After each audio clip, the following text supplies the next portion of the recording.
died in that controversial police operation are now here in Manila.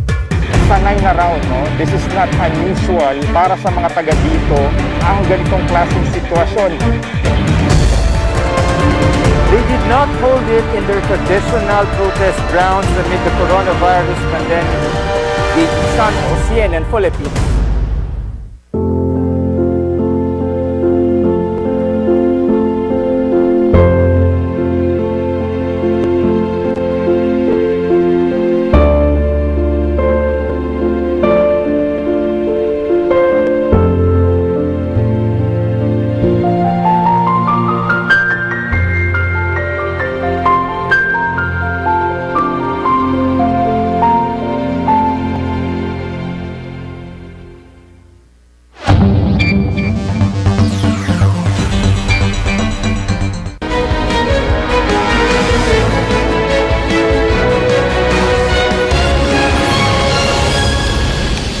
Good evening, I'm Pio Ontiveros. Welcome to Newsnight, where we go above and beyond the headlines. Tonight on the program, it is official. Just a day before the voter registration period is scheduled to end, the Commission on Elections says it will reopen lines for 3 weeks next month.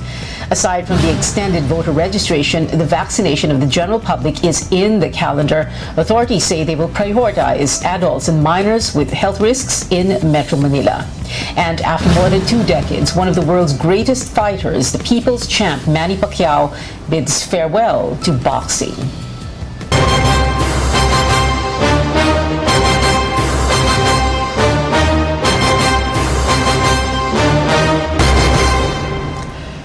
Those trying to beat the deadline to register for the 2022 elections can heave a sigh of relief. The Commission on Elections is finally extending the registration period in October, but that's only after aspirants have filed their certificates of candidacy. Our Melissa Lopez has the details.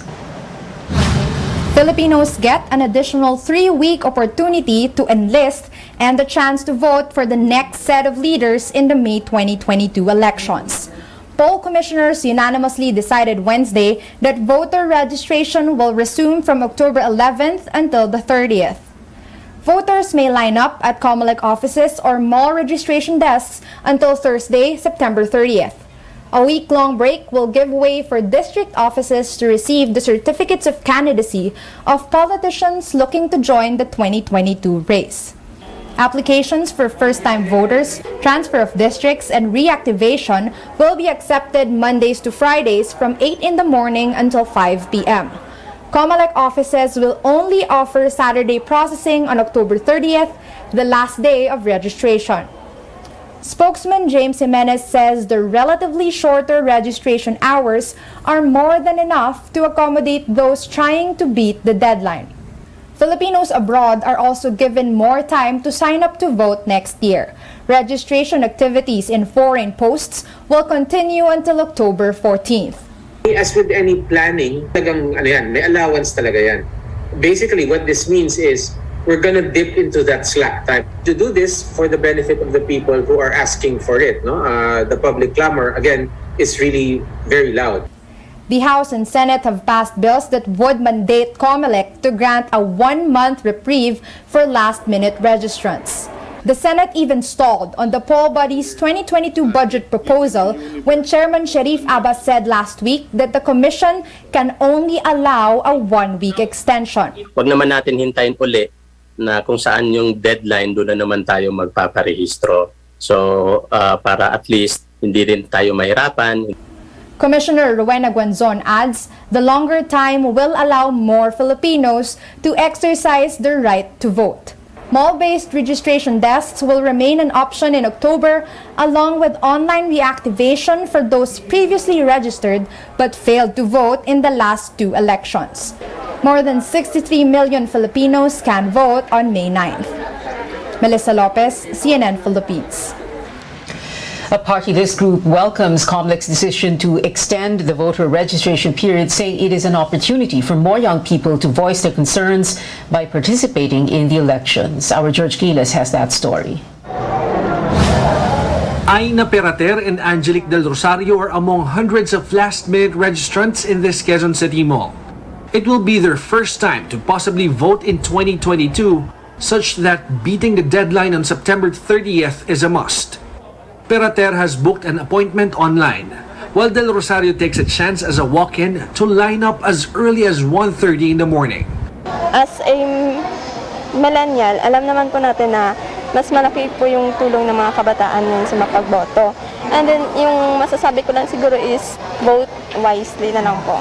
Kasi diba, yung sistema ngayon parang medyo tabingi kasi lalo na ngayon nagkaroon ng pandemic.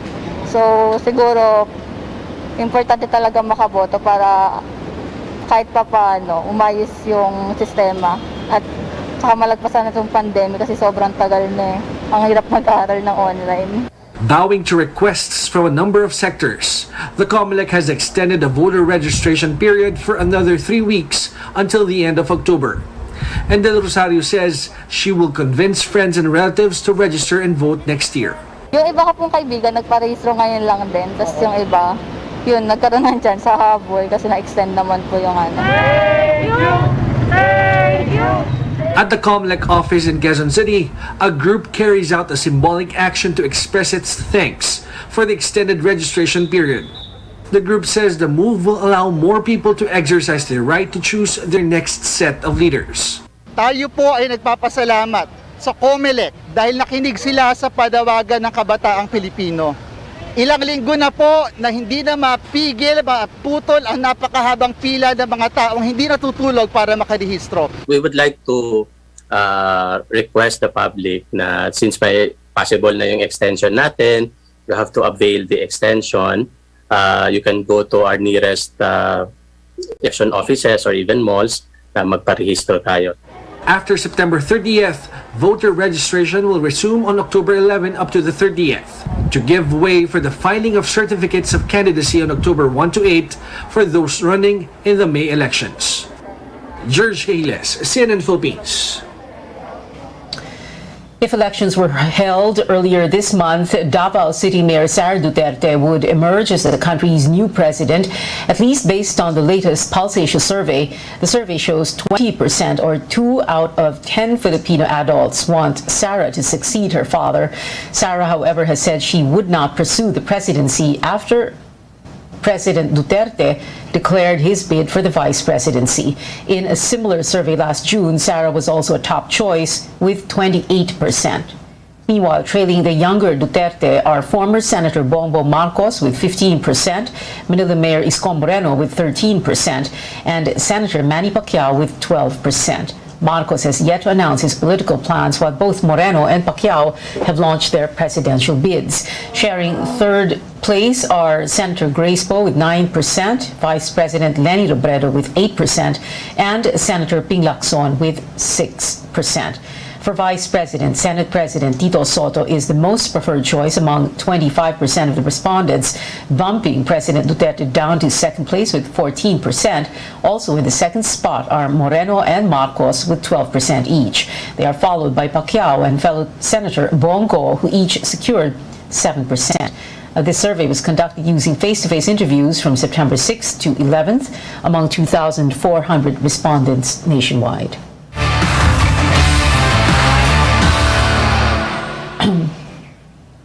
It is the end of the road for the Pambansang Kamao. Boxer turned Senator Manny Pacquiao hangs up his gloves after 26 years in the boxing limelight. Pacquiao's announcement ended speculations about his retirement. Just last week, the senator declared he is gunning for the presidency.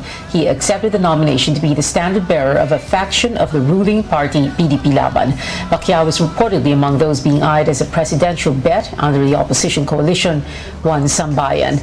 Like other declarations, however, nothing is set in stone just yet until we see them filing their certificates of candidacy beginning Friday. Pacquiao was not hailed as the people's champ for nothing. His victories brought honor to the country and united Filipinos here at home and abroad. Our Pauline Versosa looks back on his amazing boxing journey.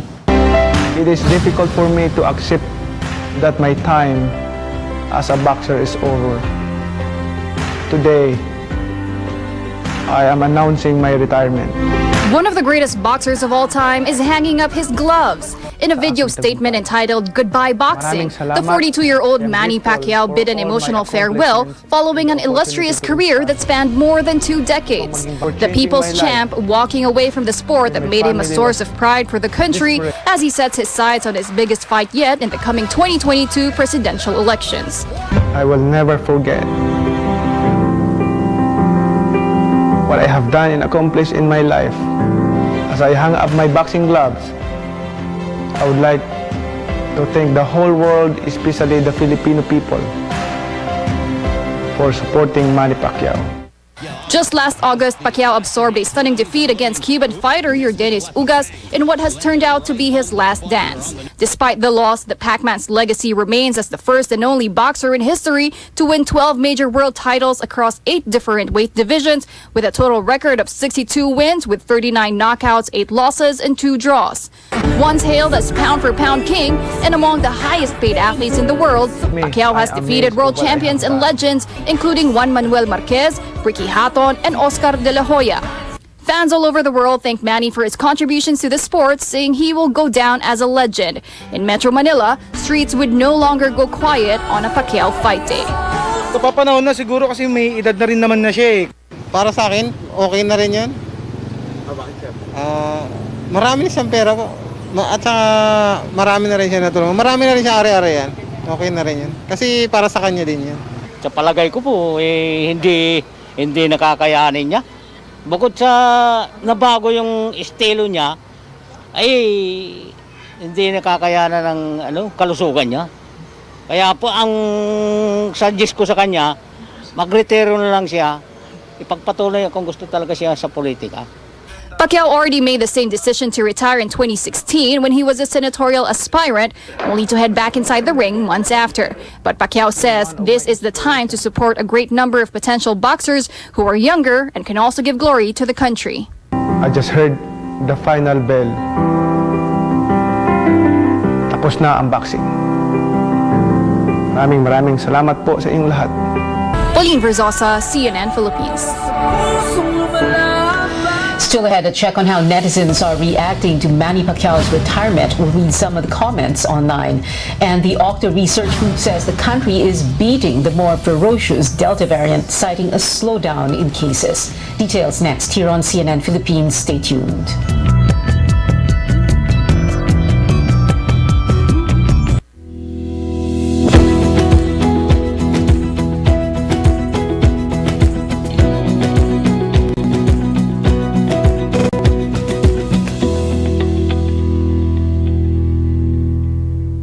As Consul of Belarus, my main responsibility was to see to it that the citizens that were in the Philippines were able to get back to their country. With my busy schedule, I discovered MX3 is a big factor in improving our health, and I've been taking it for more than 7 years already. I'm Annette Ablan, the Honorary Consul of the Republic of Belarus to the Philippines.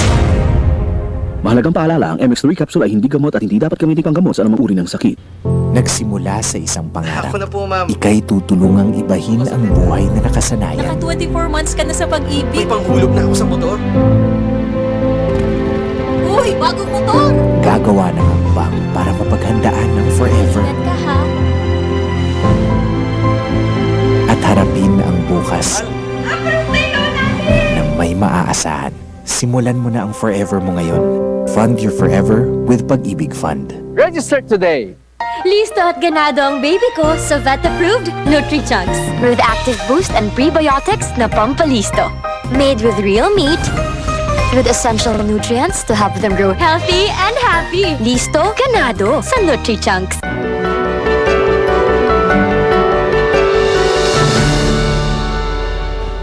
Welcome back to Newsnight, where we go above and beyond the headlines. An independent research group sees a glimmer of light in the battle against what it calls is the Delta wave.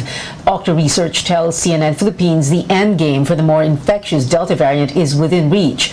The group notes a downward trend in infections in NCR Plus, composed of Metro Manila, Bulacan, Cavite, Laguna, and Rizal.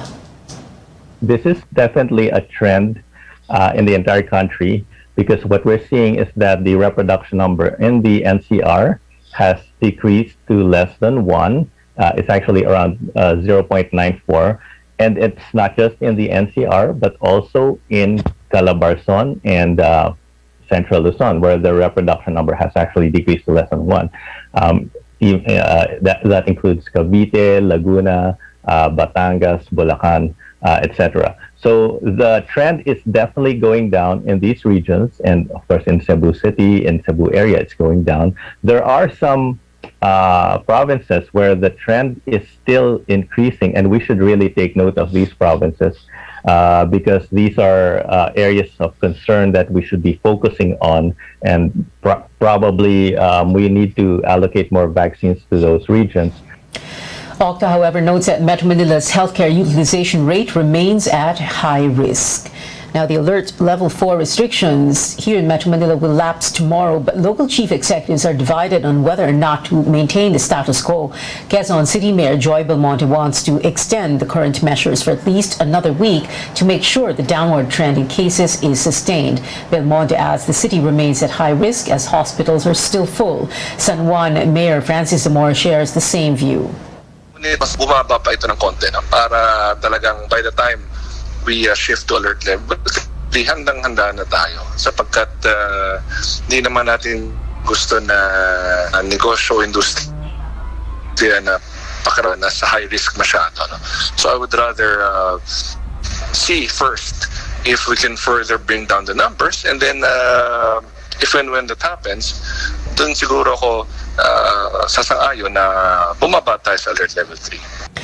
But for the local chief executives of Mandaluyong and Navotas, the slowdown in cases means region is ready for more relaxed measures. Menchi Abalos and Toby Tiangco say lowering the alert level next month will also help the economy. Now, the National Vaccine Operations Center has yet to issue guidelines after the government green-lighted the inoculation of the rest of the adult population and those aged 12 to 17 next month. But the health department says minors with health risks will be prioritized. Kalin Bonkin has more. Edna Bautista wants a COVID-19 vaccine for her 13-year-old daughter, Janelle. While adults in their household are fully vaccinated, Edna is worried for her children. Para mayroon na rin po siyang protection, kagaya po sa akin. Maganda pong nababakunahan na po kasi hindi po 100% na matatamaan na siya ng sakit. Janelle has also decided to get the vaccine once available. Para po makalabas na din ako. Baka din po mawawaan ako ng may mga sakit.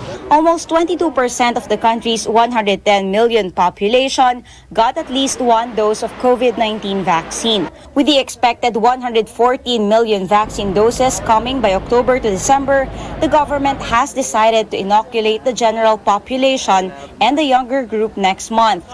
But the health department says, considering the supply, the remaining unvaccinated adults and children at risk of getting severe infection are the priority.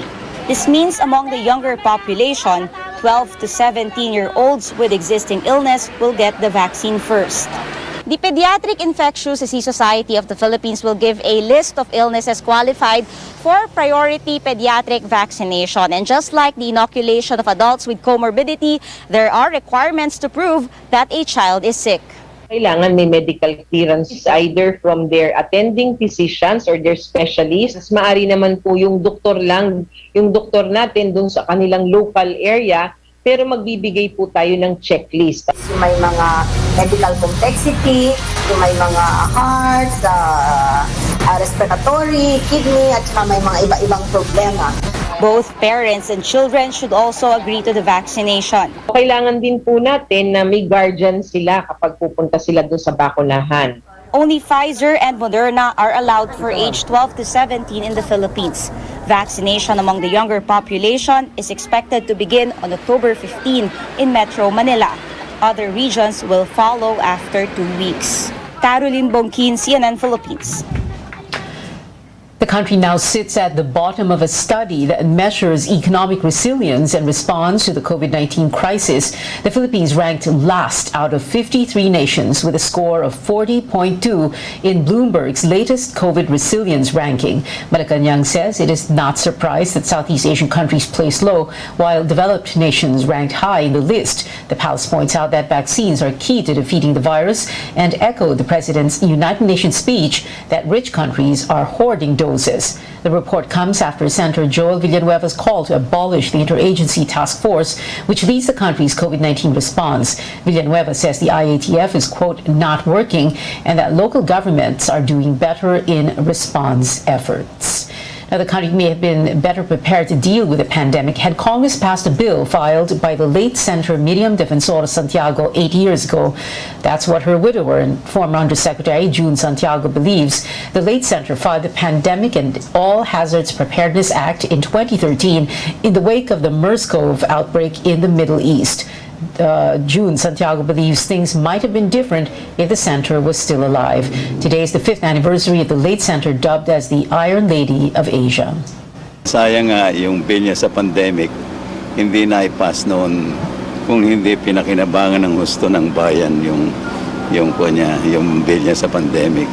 Nakapagprepara sana ang bansa at mga tao para dito sa ganitong klaseng problema.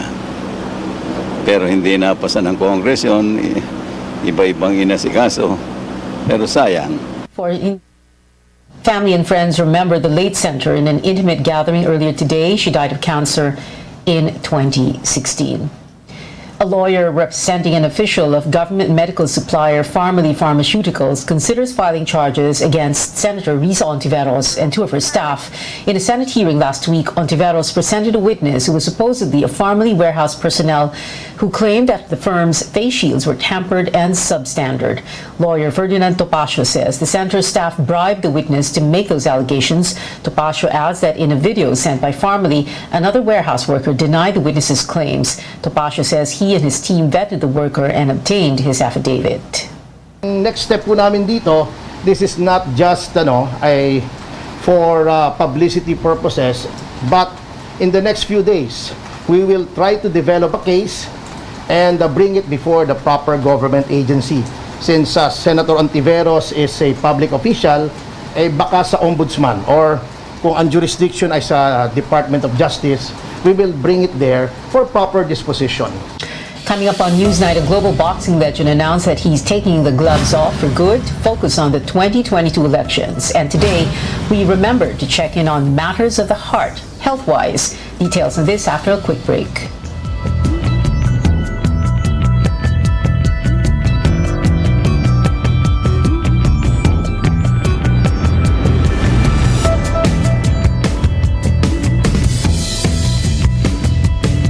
When it comes to heroes, kahit kailan hindi nagkulang ang Pilipinas. Mga taong matapang, lumalaban at bumabangon kahit may kinakaharap na problema. O yung mga tinatawag nating never say die attitude. I'm Cristela Bello, your 2021 Ginebra San Miguel calendar girl, here to show you just how far a ganado sa buhay attitude can take you. Kaya samahan niyo akong kilalanin ng mga taong pwede nating pagkuhanan ng inspirasyon lalo na sa panahon ngayon. Here on Bagong Tapang Stories.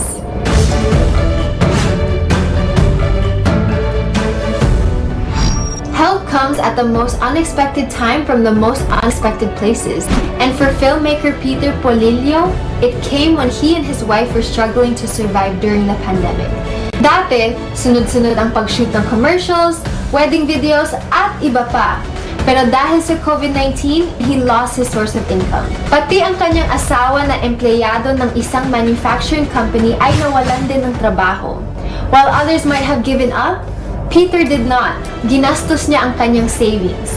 Binenta na rin niya ang kanyang kotse at camera equipment. Tinulungan pa si Peter ng kanyang boss na nagbigay sa kanya ng pagkakataong bumangon. Nagtayo siya ng isang milk tea business at within 2 months, 6 branches at 4 franchises na ang milk tea house ni Peter.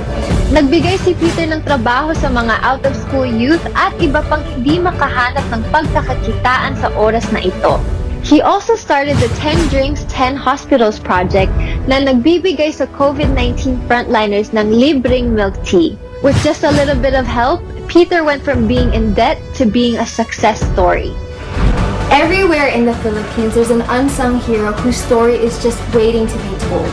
Just goes to show that even in our day-to-day life, anyone can embody that bagong tapang spirit. I'm Cristel Abello, your 2021 GSM Calendar Girl. See you next time for more stories na nagpapakita na kahit may bagong hamon sa buhay, may bagong tapang sa One Ginebra Nation.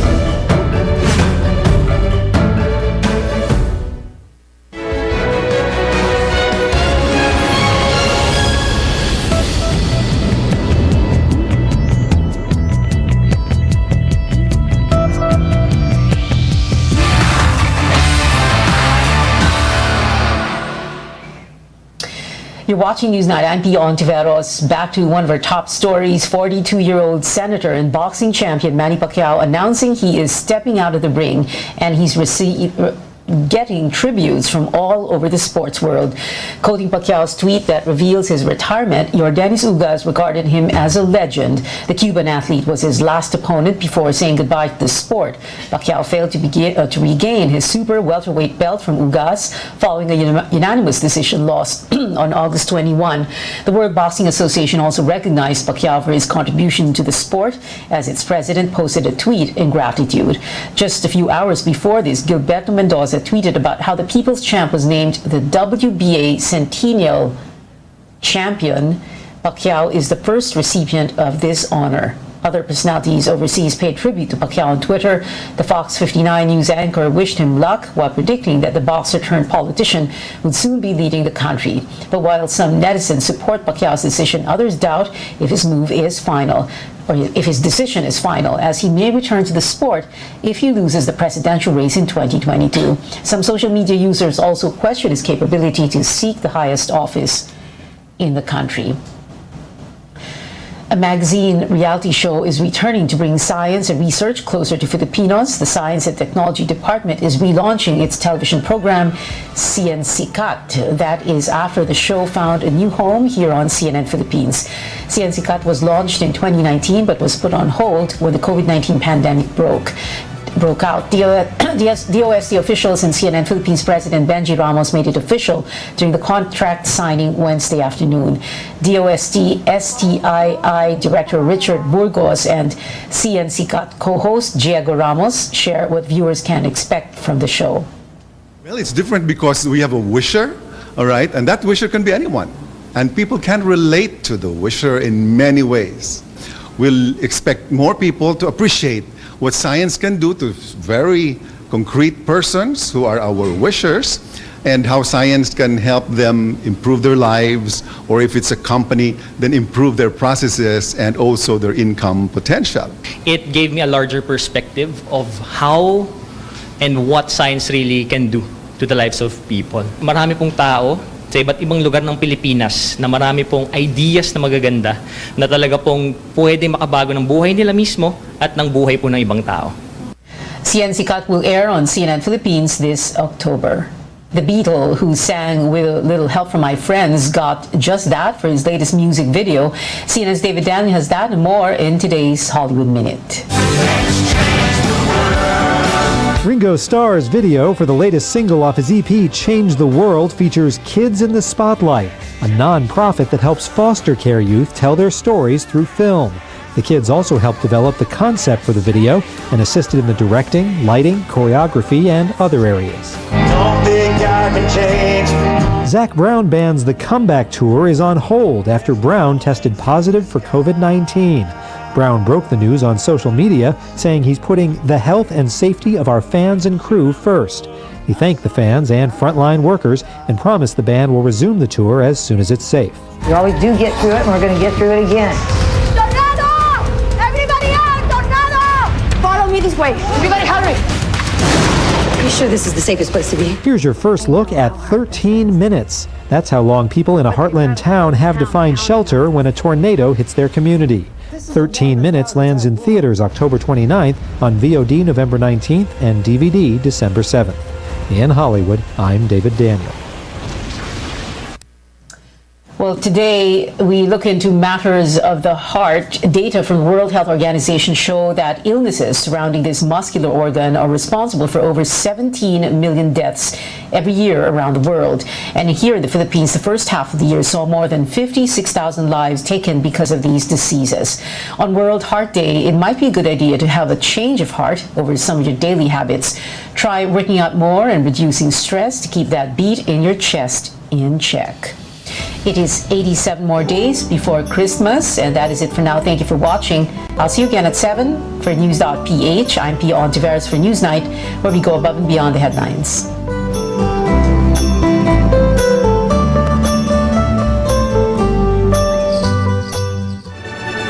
RPN Radio Philippines Network, Radyo Ronda DXKS Surigao, member kapisanan ng mga broadcaster ng Pilipinas.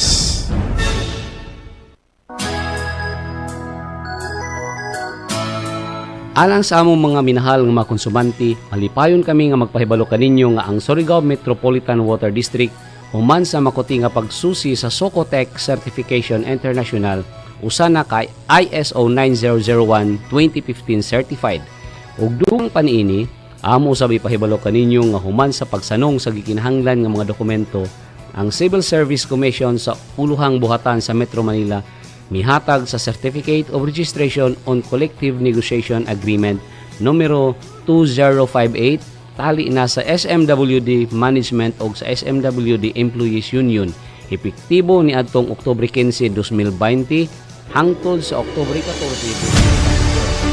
Kini ang simbianan sa RPN Radio Philippines Network DXKS DXKS Jess Ochenta ang inyong Radio Ronda 5,000 watts nagsimbiya sa ikatulong andana sa UFCO Lim Building, Borromeo Street, Dakbayan sa Surigao. RPN Radio Philippines Network DXKS Jess Ochenta ang inyong Radio Ronda.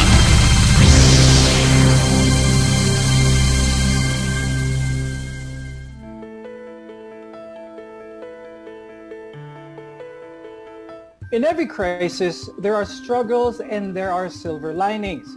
While this pandemic has quite a number of negatives, many are looking for upsides such as learnings and a true appreciation of the things that matter most.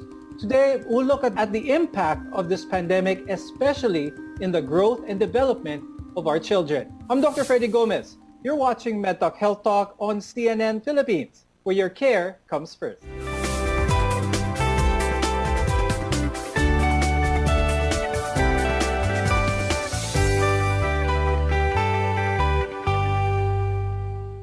Children aren't the worst hit by the virus, but they risk being among the biggest victims of the pandemic. To talk more about this, let's welcome our guests. With us is Dr. Catherine Baltazar Braganza. She's a neurodevelopmental pediatrician from UST Hospital. Also joining us is Ms. Suzalyn Pascual. She's the president of the Philippine Association of Speech Pathologists. Thank you both for joining us on this very important episode on MedTalk Health Talk today. Now, let's first talk about some of the developmental delays in children, specifically because the COVID-19 pandemic has caused young children to miss opportunities for developmental milestones. Now, I'll start first with Dr. Kat. Have you met patients who have seen some developmental delays that may be caused perhaps by this current situation, the pandemic? I see a lot of patients in my clinic wherein the children are usually exposed to gadgets because the parents are also working at home, so they can't help but just give gadgets to their children. And also, I see a lot of children missing their social milestones because they don't get to go out, so they don't get to play with other children. So when they see other people, they get they would have anxiety. Now let's talk about mga developmental delays in general, which may happen when a child lags behind their peers in terms of emotional, mental, or even physical growth. Miss Susie, in what areas of development can children have these delays? Or anong mga, what are the more common areas that parents may see these delays in their children? Usually in all areas, actually. Like if a child has limited interaction with peers or even with adults, they may eventually have like difficulty with comprehension. And then with that comes also the difficulty with expression. So how can they be able to express something if they don't know it? Right. And then what Dr. Bagran mentioned a while ago was the social communication. Because of the limited exposure with other kids and their difficulty in having other people to interact with, that is also compromised. I'll talk to Dr. Kat about that. So let's inform the parents who are watching or our viewers who are watching kung at what age ba dapat ang isang bata ay able to talk. Let's start first from what type of sounds they can utter to actual comprehensible speech. It actually starts early on. So as early as 5 to 6 months, actually even younger at 3 months, they would respond to social smiles. So when the parents smiles at them, they should be responding with a smile. And then about the same time, they would start to coo and be quieted when the parent would talk to them. So as they grow bigger, at 5 to 6 months, we expect babbling. So babbling is the production of consonants and vowels of ba, da. And then by 8 to 9 months, they would have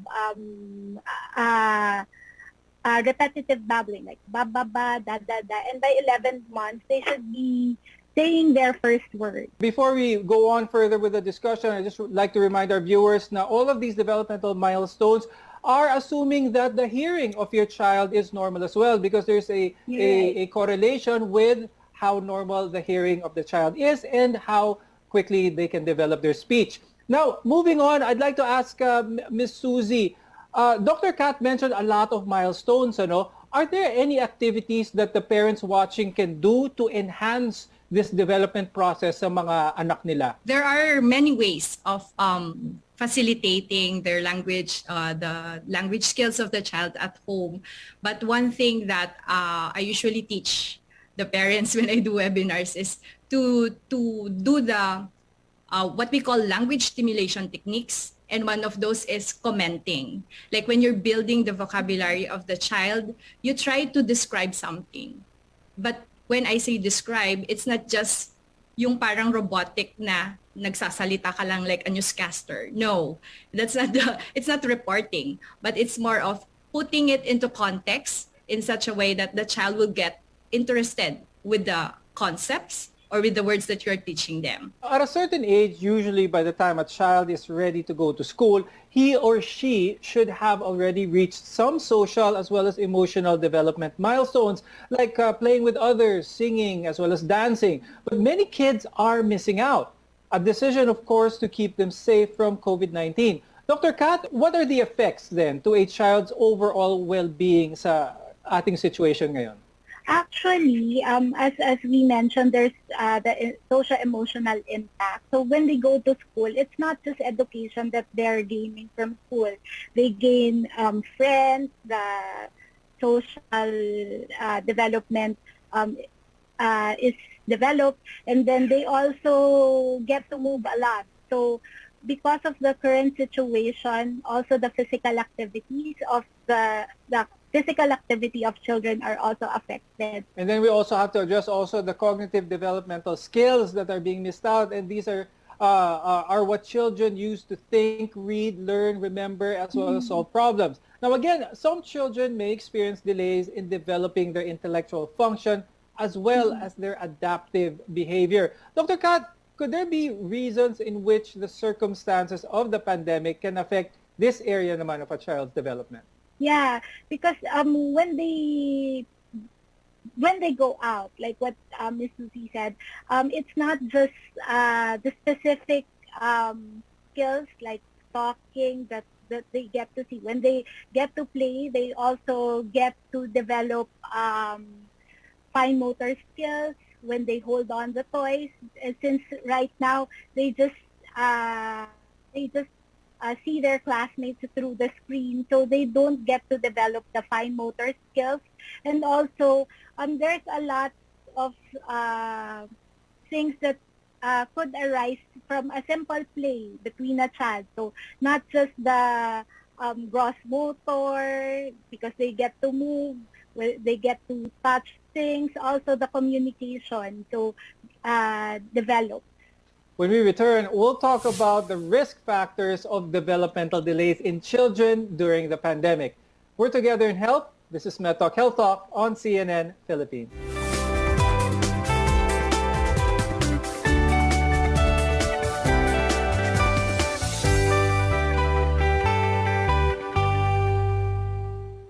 Alang sa tanang miyembro konsumante, tag-iya sa GELCO, ang membro sa Hunda Direktiba, kadumalahan ug mga kawani sa inyong kooperatiba, ang Dinagat Island Electric Cooperative Incorporated, kun GELCO, malipayong mo pahibalo kaninyo sa mga pasidungog o awards nga nadawat dungan sa gihimo nga 2021 Felrica Convention and 42nd Annual General Membership Meeting kaniadtong Agosto 24 ngadto 27 tuig 2021. Gold Stellar Award, Supreme Achievement Award, Bastion of Excellence Award, Model Member EC Award, Prompt Payer Award, MCO Prime Participation Award, Paramount Achievement Award, Victor of Tariff Award, State of the Art Workplace Award, EC Multimedia Award, Special Citation for ECs with fully liquidated subsidy fund for rural electrification, Heart of the Community Award, Kadiwa ni Ani at Kita Award, Bayanihan Award, Compassion in the Face of Adversity Award, Champion of the One EC Network Foundation Award, MCO Championship Award, Ace of Armor Award, One EC Signage Award, Occupational Safety and Health Excellence Award, Key Contributor Award, Leading EC in Health and Wellness Program Award. Tungod niini, among ipadayag ang kinasingkasing nga pasalamat ngadto sa tanang mga miyembro konsumante, tag-iya sa GELCO, mga provincial, municipal, local ug uban pang government officials sa tibuok lugar nga gisakpan sa GELCO sa mga kalungsuran sa San Jose, Dinagat, Kadyanaw, Basilisa, Libho, Tubahon ug Loreto sa inyong makanunayo nga pagsuporta ug pagpalambo sa mga kalihukan ug programa sa kooperatiba. Among paningkamutan ang padayon nga paghatag sa labi pang maayo ug di kalidad nga serbisyo diha kaninyo mga minahal namong miyembro konsumante, tag-iya sa GELCO. Kaninyo tanan, daghan kaayong salamat. Kaninyo maalagaron og mapasalamaton, Mario A. Anito, Presidente Junta Direktiba, Sergio C. Dagook, General Manager.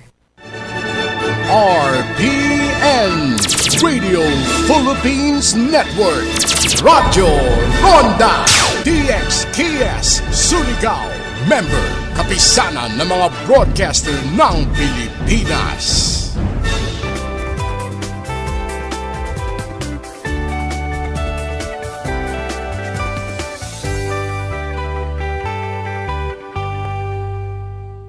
COVID-19 has affected children in many ways, directly as well as indirectly. Now, beyond the risk of getting sick, their emotional, social, and mental well-being have been impacted by the pandemic. I'm Dr. Freddy Gomez, and you're watching MedTalk Health Talk on CNN Philippines. We are your connection to healthcare. Now, depending on your children's age group, their daily habits may have changed due to staying indoors during the pandemic. Children aged 0 to 5 may be at risk of lacking the developmental milestones and social skills as a result of their limited interaction with other children. Ma'am Susie, how can parents make up for this given the limited exposure to others? They could probably use themselves as the parents to be the peers of their children, and they could make pretend tasks. Like playing, for example, mimicking the games that we usually play outdoors. For example, hide and seek. You can do that in the house. Or why don't we go with the Philippine games like yung mga tumbang preso, yung mga ganon, or simple bowling games that would enhance or provide opportunities for them to do turn-taking tasks. Now, Dr. Kat, is there an age group na most at risk in this current pandemic situation that we are in? Most at risk developmental-wise? Because we have 0 to 5, 6 to 12, 13 to 17. Is there an age group na most vulnerable dito? I think since the rapid brain development happens at 0 to 5 years old, so I think they're the ones who are most at risk because of this pandemic. Okay. So kung 0 to 5 ang most at risk dito, are there any red flags that you could share with us para sa mga parents ng mga merong 0 to 5 years old? Anong mga red flags that may pinpoint a developmental delay? So one red flag, so I think that's the easiest that the parents would get from this. So if they don't get to walk by 18 months, so they have to seek consultation at 1. So earlier milestones would be difficulty of holding their head, so they should have a good head control by 3 months. They should be able to sit independently by 10 months, and then they should stand on one leg by 3 years, because that we're looking at the balance. And then, so that adaptive domain, actually adaptive or the self-help, that's the usual thing that Filipinos are kinda late, because we usually feed them, we usually dress them up. So I think the pandemic would be the best time to help the children eat on their own. So by 3 years, they should be eating on their own. And then they should start dressing and undressing on their own. And then for school-age children, the red flags would be slow to remember facts, slow to learn new skills, or relies heavily on memorization, because if they rely heavily on memorization, they might be having comprehension concerns, so they won't understand what is asked, and poor coordination, or unaware of physical surroundings. Okay. So marami talagang red flags na dapat ma-watch out yung mga parents.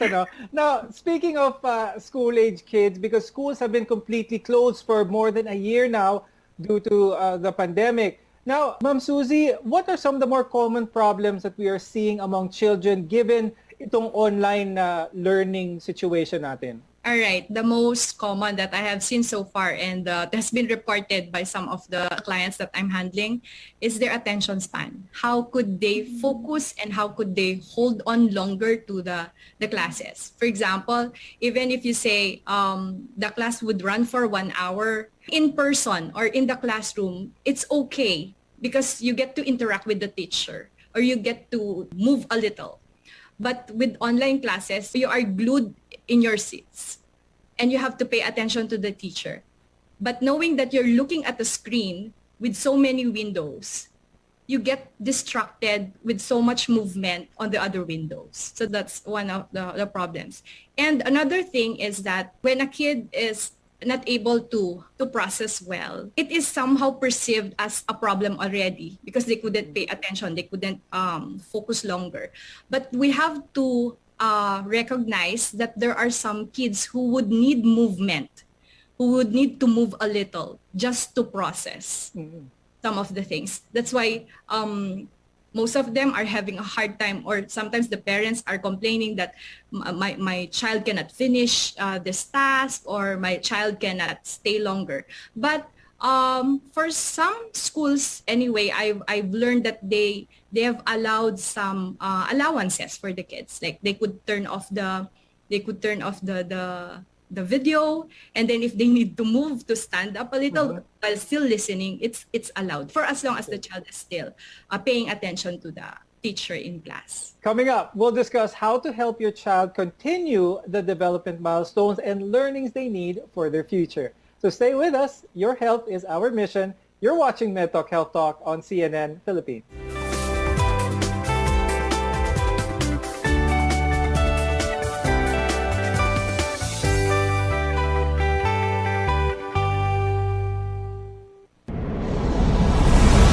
Sa inyong pagprintag mga butang, adtua karon ang Karaga Pawn Shop. Taas ang ilang dawat sa mga alahas, ubos ang interest rates, o walay liquidated damages. Karaga Pawn Shop na imutang sa convenient locations dol sa City Hall, ground floor sa Nimco Building, Dalan Rizal, o sa Nicolas Canto Cervera. Karaga Pawn Shop, ngalan nga kasaligan sa inyong pagprintag mga butang.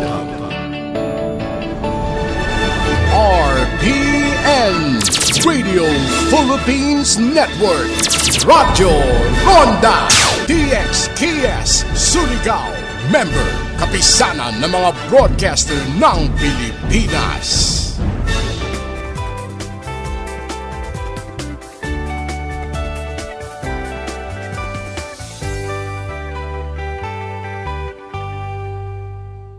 Despite the lockdown, there are still ways to achieve your children's developmental milestones. This is especially important for children from ages 0 to 5. I'm Dr. Freddy Gomez, and this is MedTalk Health Talk on CNN Philippines. We're your connection to healthcare. Serve and return is like a game of tennis between a child and a caregiver. Now, the child serves by reaching out for attention, such as babbling, gesturing, or making faces. Then the caregiver returns the serve with attention. Ma'am Susie, why is this important for a child's development? Because that would ensure that there is communication going on. Because we do not, in our community, we don't just rely on somebody dictating something to us.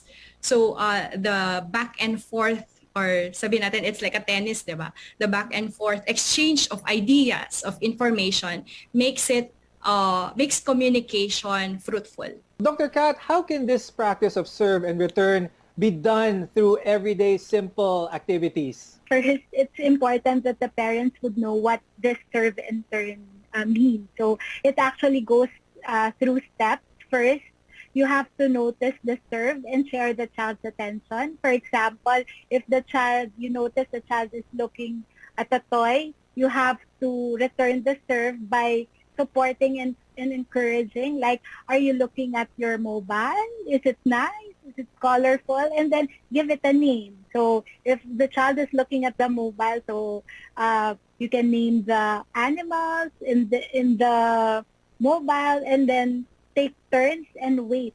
So you have to wait for the response, and then the interaction will go on. And then practice the beginnings and endings of each serve and turn. Before the pandemic, parents have been trying to get their children away from their devices, their gadgets. But now experts are saying that they have to embrace this technology naman. Ma'am Susie, how do we reconcile this? How can parents realize the importance right now of gadgets, but at the same time also realize the importance of investing time in their kids' development? You use gadget for a limited time. The extra gadget time, aside from the online classes that the child has to undergo.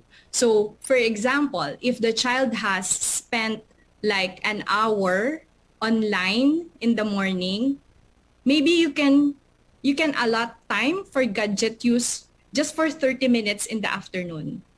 But still, it would be better if you sit beside your child, you play a game that would still encourage the turn-taking, as what we have been talking about, because that's a very important one, the social communication part of development. Now, I'd like to touch on how to cope with a child's mental stress during this pandemic situation, because the ongoing stress, the fear, the uncertainty of this pandemic has affected all of us. But many children and teens have an especially hard time coping emotionally. Now, let's first discuss some of the signs of stress among children during this period. Dr. Kat, how can parents help their children? How can they first spot na meron na silang problema emotionally because of stress, and how can they help their children deal with these? How to spot it? You have to check the child's behavior. If there are changes in the behavior, like if the child become less talkative or would want to play on their own or go to their room more often, so you'll have to talk to the child. Why is he doing that? And then Second, if there are changes in the eating habits, some of the children don't want to eat anymore when they are so sad, or they want to eat more. So you have to check that as well. And the sleeping habit. So if they are too sad, sometimes they're having difficulties in sleeping. We're glad you could join us on MedTalk Health Talk. Thank you very much, neurodevelopmental pediatrician Dr. Catherine Baltazar Braganza and speech-language pathologist Ms. Suzalyn Pascual. While COVID-19 is sparing our children from getting sick, it's not being so kind on them when it comes to their developmental skills. Still, there's a lot of ways to encourage our children's growth during this pandemic. In fact, the amount of family time we have now is a good place to start. I'm Dr. Freddy Gomez, and this is MedTalk Health Talk on CNN Philippines. We're here to build a healthier future for you.